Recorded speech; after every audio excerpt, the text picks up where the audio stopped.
दिल्ली दिल बरों की है, दिल जलों की है। कहते तो ये भी हैं कि दिल्ली दिल फरेबों की भी है। और लकी यानी कि लक्ष्मण लाल अग्रवाल में ये सारे गुण मौजूद थे। लोग उसकी शक्ल को देखकर ही कह देते थे, अबे दिल्ली से हो क्या? लकी वैसे दिखने में स्मार्ट और अट्रैक्टिव था, पर जेब से खस्ता हालत होने की वजह से रहता बेहद सिंपल तरीके से था। शर्ट का रंग उड़ा हुआ और पैंट से पैबंद जुड़ा हुआ।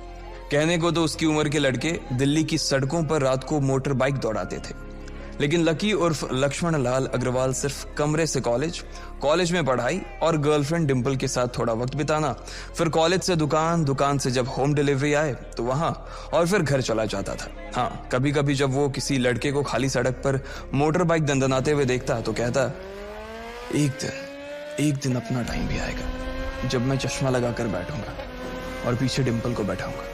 देखना, जब वो मेरी कमर में अपना हाथ कसेगी और मैं तेजी से मोटरसाइकिल को इंडिया गेट के आसपास दौड़ाऊंगा, तो सारे दिल्ली का दिल हम दोनों को देखकर जलेगा। दुकान में रखा हुआ बर्नॉल भी काम नहीं आएगा। लकी ने कहा और अपने हाथ में बर्नॉल की क्रीम को दबा दिया। जैसे ही उसने क्रीम को दबाया, उस क्रीम बाहर आ गई। अबे गधे, क्या कर रहा है? वो कोई स्पंज की गेंद है क्या जो उसे दबा रहा है? दुकान के मालिक ने उससे फटकारते हुए कहा और उसके सर पर एक चपत लगा दी। Sorry sir. लकी ने अपना सिर बचाते हुए कहा। वो खरोल बाग में स्थित एक छोटी सी मेडिकल स्टोर पर काम करता था। उसकी दुकान का नाम था चमन मेडिकल स्टोर और उसके ओनर का नाम था चमन लाल। लकी पिछले 5 साल से इन्हीं की दुकान पर काम कर रहा था। यहाँ इस छोटी सी शॉप पर काम करना उसकी मजबूरी थी। लाइफ में कंगाली की वजह से उसे कॉलेज में पढ़ाई पूरी करने के लिए पार्ट टाइम जॉब करना था। उसने कई अच्छी जगह अच्छी तनख्वाह की नौकरी ढूंढी, पर नहीं मिली और वो इस मेडिकल स्टोर पर ही अटक गया। गधे, अब इसके पैसे क्या तेरा बाप भरेगा? कटेगा। इसका पैसा भी तेरी तनख्वाह से कटेगा और एमआरपी से डबल रेट में कटेगा। चमन ने अपने दांतों को किचमिचाते हुए कहा। गुस्से की वजह से उसकी नाक फूल गई थी और लकी की सांसें। उसने घबराते हुए ओनर से पूछा, एमआरपी से डबल क्यों सर जी? ताकि अगली बार से ऐसी कोई हरकत करने से पहले तू डबल बार सोचे। चमन ने कहा और उसके हाथ से ट्यूब छीन ली। उसका जी तो चाह रहा था कि वो लकी की खोपड़ी पर एक और बार अपना हाथ साफ कर ले, लेकिन उससे पहले ही दुकान का फोन बजने लगा। फोन की घंटी बजते ही लकी को वहां से निकलने का मौका मिल गया और वो भागते हुए फोन उठाने के लिए चला गया। हेलो जी, करोल बाग के बेस्ट मेडिकल चमन मेडिकल स्टोर से बोल रहा हूं, बताइए क्या काम था? ये लकी की पेटेंट लाइन थी। चाहे कहीं से भी फोन आए, लेकिन उसे फोन पर बस यही बोलना था। जैसे ही इधर लकी ने अपनी बात कही, उधर से जवाब आया, मैं ब्लूमिंग नाइट होटल के कमरा नंबर 303 से बात कर रहा हूँ। एक छोटा सा ऑर्डर है, नोट करो और जल्दी से होटल पर डिलीवर करवा दो। वो एक लड़के की आवाज थी। उसकी आवाज में काफी भारीपन और एक अजीब सी जल्दबाजी थी। जैसे ही लकी ने वो आवाज सुनी, पता नहीं क्यों उसे वो आवाज जानी पहचानी सी लगी। जी सर, बताइए आपका क्या ऑर्डर है? हाँ तो लिखो, हार्ट प्ले के 2 पैकेट और 1 पैकेट टिश्यू। लकी, जो कि अपना पेन लेकर खड़ा था, हार्ट प्ले का नाम सुनते ही झिझक गया। असल में हार्ट प्ले नाम का एक कंडोम आता था और इसलिए उसका नाम सुनते ही लकी शर्मा गया था। इतने साल से भी मेडिकल की स्टोर पर काम करने के बाद उसे इन चीजों का नाम सुनने में शर्म आती थी। हेलो भाई, लिखा कि नहीं लिखा? उस आदमी ने फिर से लकी से पूछा। जी सर, लिख लिया सर, लिख लिया। लकी ने खिसिया कर हंसते हुए कहा। लिख लिया तो फिर लेकर निकल, उस लड़के ने कहा। उसकी आवाज सुनकर ना जाने ऐसा क्यों लग रहा था कि वो बहुत बड़ा आदमी था। जी सर, लेकिन सर बाहर तो बारिश हो रही है, लकी ने कहा। उसने देखा कि बाहर बहुत तेज बारिश हो रही थी। उनकी दुकान के सामने पानी भर गया था और तेज हवाओं की वजह से चमन मेडिकल स्टोर का बोर्ड भी गिर गया था। लकी को लग रहा था कि वो इतनी तेज बारिश में अभी एकदम से तो नहीं निकल पाएगा, तो उसने उस लड़के को समझाते हुए कहा, सर मैं ऑर्डर तो ले आऊंगा पर थोड़ा टाइम लग जाएगा, बारिश थोड़ी थम जाए। अब इससे पहले कि वो कुछ आगे बोल पाता, फोन पर लड़का बोल पड़ा। तुम्हारे मालिक को पता है कि तुम मल्होत्रा जी के लड़के को मना कर रहे हो? हाँ पता है, बारिश हो रही है, इसलिए सारा सामान अच्छे से थैली में पैक करके लाना और लेट नहीं होना चाहिए, समझे?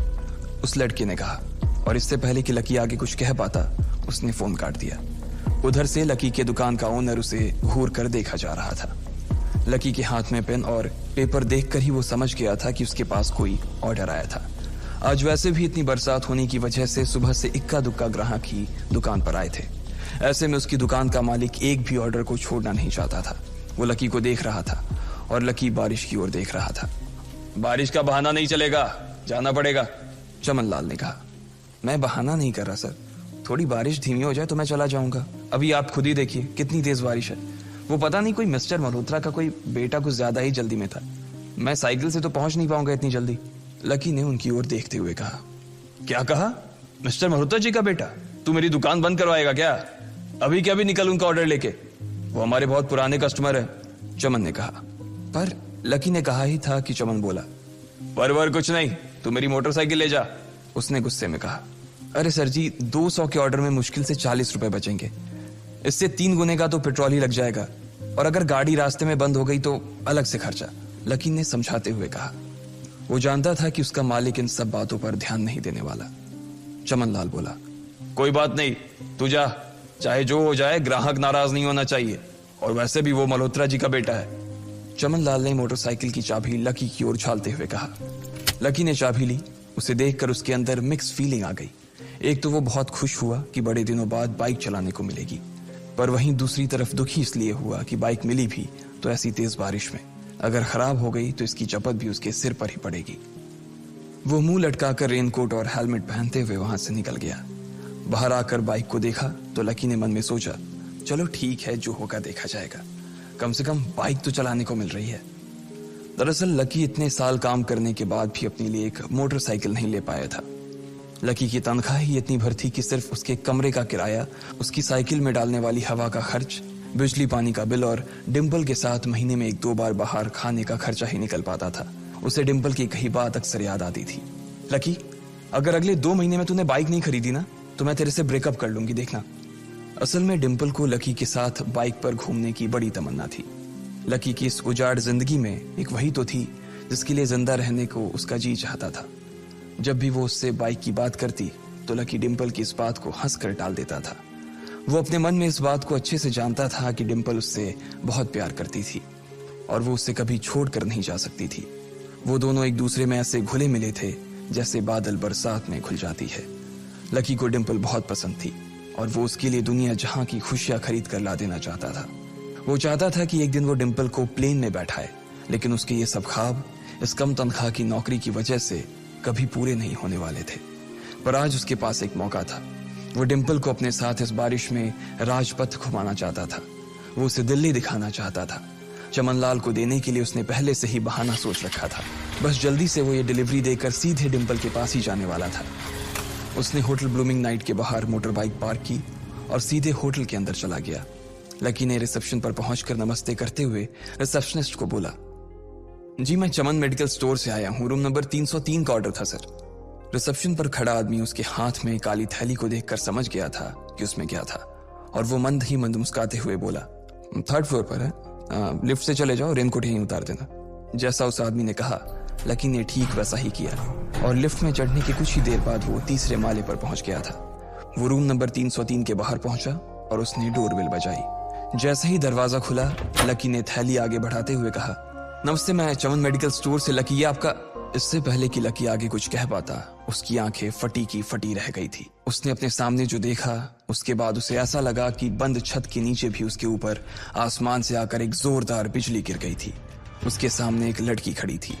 वो लड़की और कोई नहीं बल्कि उसकी गर्लफ्रेंड डिम्पल ही थी। उसने एक पर्पल कलर का नाइट गाउन पहन रखा था। उसके काले घने बाल गीले थे और उसने उन्हें अपने कंधे पर फैला रखा था। उसकी खुशबू से ही ये चीज साफ पता चल रही थी कि वो अभी अभी नहा कर आई थी। डिम्पल, तुम यहाँ क्या कर रही हो? लकी को अपनी आंखों पर विश्वास ही नहीं हो रहा था। उसने 2 बार अपनी पलकें झपका कर देखा, लेकिन दोनों बार ही उसे अपने सामने डिम्पल ही नजर आई। तुम यहाँ क्या मेरा पीछा करते हुए आए हो लकी? डिम्पल ने उल्टा उसी के ऊपर पलटवार करते हुए कहा। लकी को देखकर उसके दिल की धड़कन भी तेज हो गई थी। उसे उम्मीद नहीं थी कि लकी यहाँ आ जाएगा। उसने ना तो सुबह से उसे फोन किया था और ना ही उसके मैसेज का कोई जवाब दिया था। वो अपने मन में सोचकर बैठी थी कि वो अगले दिन खुद ही उससे मिलकर बोल देगी कि उसकी तबीयत खराब थी। डिम्पल बेबी, क्या हो गया? किससे बात कर रही हो? अचानक से एक गबरू जवान सा लड़का दरवाजे के पास आकर खड़ा हो गया था। उसने बनियान पहन रखी थी। लकी उसे पहचान गया था। साले राहुल के बच्चे, तेरी हिम्मत कैसे हुई मेरी डिम्पल को हाथ लगाने की? लकी ने जैसे ही राहुल को देखा उसके तन बदन में मानो आग सी लग गई थी। वो उसे इस वक्त इतना बुरा मारना चाहता था, इतना बुरा पीटना चाहता था, जिसकी कोई हद सीमा नहीं थी। लकी जिस कॉलेज में पढ़ता था, राहुल और डिंपल भी उसी में पढ़ते थे, और वो कॉलेज राहुल के फादर का ही था। डिंपल ने राहुल के पिता की एक कंपनी में जॉब पकड़ ली थी और राहुल उस पर बहुत लाइन मारता था। लकी ने 1-2 बार डिंपल को उससे दूर रहने के लिए भी कहा, लेकिन डिंपल ने उसे यह कहकर टाल दिया था कि वो सिर्फ अच्छे दोस्त थे। आज भी इससे पहले कि वो आगे बढ़ता, डिंपल उन दोनों के बीच आ गई। रुक जाओ, डिंपल ने गुस्से में कहा और लकी के सीने पर हाथ रखकर उसे रोक दिया। लकी लंबी सांसें ले रहा था और कुछ ही सांसों के बाद उसका गुस्सा शांत हो गया। अब डिंपल के पास भी छुपाने के लिए कुछ नहीं था, इसलिए उसने लकी से कहा, लकी, आज से तुम्हारा और मेरा ब्रेकअप। ब्रेकअप? लकी के पैरों के नीचे से जमीन खिसक गई थी। उसकी आंखें नम हो गईं। लकी को उसकी बातों पर विश्वास नहीं हो रहा था। उसने डिंपल की ओर देखा और बोला, डिंपल, हम पिछले 1 साल से एक दूसरे के साथ हैं और तुम हो कि मुझसे ब्रेकअप करना चाहती हो? अरे मैं तो तुम्हारे लिए नई बाइक लेने वाला था। चल रहने दे, आज ही याद आई है तुझे बाइक की। अरे तेरे पास मुझे बाहर घुमाने के लिए, खिलाने पिलाने के लिए पैसे तो है नहीं। तू कहां से लेगा बाइक? और अगर ले भी लेगा तो उसमें पेट्रोल कहां से डलवाएगा? तेरी 8,000 रुपए महीने की नौकरी, उसमें होगा ये सब? लोग हंसते हैं मेरे ऊपर जब मैं सरोजनी में तेरे साथ घूमती हूँ। मैं ऐसी लाइफ नहीं जीना चाहती लकी। मैं तेरी तरह गरीब नहीं रहना चाहती। तूने मुझे फंसाया था, उल्लू बनाया था तूने मुझे, इसलिए मैंने राहुल से मैचअप कर लिया है। आज से यही मेरा बॉयफ्रेंड है। डिंपल ने गुस्से में कहा। अच्छा, तो बेबी ये है तुम्हारा वो बेकार सा एक्स बॉयफ्रेंड? राहुल ने पूछा और डिंपल के बगल में आकर खड़ा हो गया। फिर उसने लकी के हाथ से थैली उठाई और उसमें से हार्ड प्ले का पैकेट निकालकर उसे चिढ़ाने के लिए उसे हवा में लहराने लगा। बाप रे, इससे बदकिस्मत इंसान इस दुनिया में और कौन होगा? राहुल ने उसकी टांग खींचते हुए कहा। लकी के पास उसकी बात का कोई जवाब नहीं था। उसने गुस्से से डिंपल की ओर देखा और अपनी हाथों की मुट्ठी भींच ली। फिर वो वहां से निकल गया। अबे पैसे तो ले जा, सब कुछ फ्री में देता जाएगा क्या? राहुल ने जोर से ठहाके लगाते हुए कहा, लेकिन लकी बिना उसकी बात सुनते ही निकल गया। उसके दिमाग में डिंपल के कहे शब्द गूंज रहे थे। उसने कभी सपने में नहीं सोचा था कि डिंपल उसके साथ कुछ ऐसा भी कर सकती थी। जिस इंसान के लिए वो इतना कुछ करना चाह रहा था, उसे उसकी कोई कदर ही नहीं थी। लकी इतना हताश हो गया था कि बुरी तरह से रोने लगा। इस बार वो लिफ्ट से नहीं बल्कि सीढ़ियों से नीचे उतरा और एक ही एक सीढ़ी उतरने के साथ उसके आंसू आंखों से छलकते जा रहे थे। जब उसकी आवाज सुनकर कुछ लोग अपने कमरे से बाहर आए तो लकी ने तुरंत अपने आंसू पोंछे और तेजी से वहां से भाग गया। उसे जिंदगी में पहली बार प्यार हुआ था और पैसों की कमी की वजह से ना सिर्फ उसका प्यार बल्कि उसकी पूरी जिंदगी बर्बाद हो गई थी। लकी जैसे ही बाहर आया तो उसने देखा कि बाहर अंधेरा हो गया था। आसमान में तेज बिजली कड़की और बारिश जो थमी थी एकाएक फिर से झमाझम बरसने लगी। ये देख लकी के थमे हुए आंसू एक बार फिर से छलक गए। उसका दिल बुरी तरह से डूब चुका था, लेकिन उसे इस बात की खुशी भी हो रही थी। आखिर आज उसे डिंपल का असली चेहरा नजर आ गया था। वो तो उसके साथ घर बसाने की सोच रहा था, लेकिन अच्छा हुआ कि उसने पहले ही उसका घर बर्बाद होने से बचा लिया। लकी को दुख तो बहुत हो रहा था, पर उसे यह भी लग रहा था कि उसे आगे चलकर यही दुख उसे खुशी देने वाला था। लेकिन एक चीज थी जो लकी को परेशान कर रही थी, वो थी उसकी माली हालत। उसकी जेब इतनी तंग थी कि उसे फटी हुई जेब की पैंट पहनकर घूमना पड़ता था। कभी कभी तो लकी सिर्फ रोटी खाकर दिन काट लेता था। वो कब से कोशिश कर रहा था कि कोई अच्छा काम पकड़ सके, लेकिन उसे कोई काम देने को राजी नहीं था। उसने टूटे हुए दिल को दिलासा देते हुए मन में सोचा कि डिंपल पर खर्च होने वाले पैसे बच जाने से शायद उसके हालत सुधर जाएंगे, पर फिर भी वो रातों रात रईस नहीं हो जाने वाला था। उसने ऊपर आसमान की ओर देखा और जोर से चिल्लाया, अगर इतना ही अनलकी बनाना था तो फिर नाम लकी क्यों रखा भगवान? वो जितनी जोर से चिल्ला सकता था उतनी जोर से चिल्लाया। उसकी आवाज से आसपास खड़े लोग एक बार तो डर गए थे। लकी ऊपर ही देख रहा था और उसके आंसू बारिश के पानी के साथ मिल गए थे। जैसे ही वो फूट कर रोने को था, तभी उसके फोन पर एक मैसेज आया। जैसे ही लकी ने अपना फोन निकालकर उस मैसेज को पढ़ना शुरू किया, उसकी तो आंखें ही चमक गई। अचानक उसके आंसू हंसी में बदल गए और वो जोर जोर से वहीं सड़क पर नाचने लगा। उस मैसेज में लिखा था, परिवार की रिसर्च और परिवार के निर्णय के हिसाब से अग्रवाल परिवार का वारिस लक्ष्मण लाल अग्रवाल उर्फ लकी ने गरीबी अभ्यास की परीक्षा को पास कर लिया है और आज से ही वो उस जमीन और उस जायदाद का मालिक हो जाएगा जो परिवार ने उसके नाम कर रखी थी। ये एक ऐसा मैसेज था आखिर कौन था लकी? क्या थी उसकी असलियत?